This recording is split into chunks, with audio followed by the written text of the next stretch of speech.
বন্ধুরা, good morning, welcome back to my channel Jyotidas. তোমরা সবাই কেমন আছো? আশা করি সবাই ভালো আছো, সুস্থ আছো। আমিও ভালো আছি। তো দেখো, সকাল সকাল উঠে কাজে লেগে পড়েছি, কেন কি কয়েকদিন ধরে বৃষ্টি হচ্ছিল। তো আজকে বৃষ্টিটা কমেছে, একটুখানি রোদ উঠেছে, যার জন্য সমস্ত কিছুটাই বের করে নিচ্ছি, ধুয়ে দেবো একটুখানি। দেখো, মশলাগুলো এখানে ঢেলে রেখেছি বাটিতে। আর কৌটো মানে যত কিছু আছে করে টেমা সব পেরে ধুয়ে তারপর চলে আসলাম এখানে। এই দেখো, বোন আম পাড়ছে আচার দেওয়ার জন্য, যেহেতু রোদ উঠেছে অনেকদিন পর। বৃষ্টি বৃষ্টি ভাবছিল, মানে খুব একটা বৃষ্টি না, একটু একটু বৃষ্টি ছিল।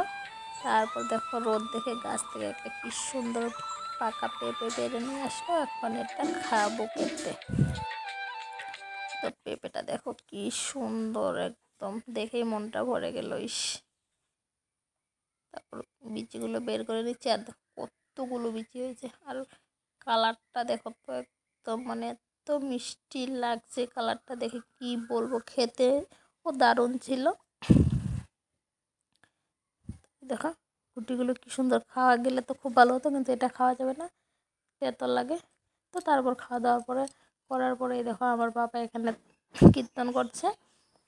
তো একটুখানি ভিডিও করে রাখলাম, আর মিউজিকটা মানে দিইনি, কপিরাইট আসবে বলে। তো দেখো, কীর্তন করছিল শুয়ে শুয়ে।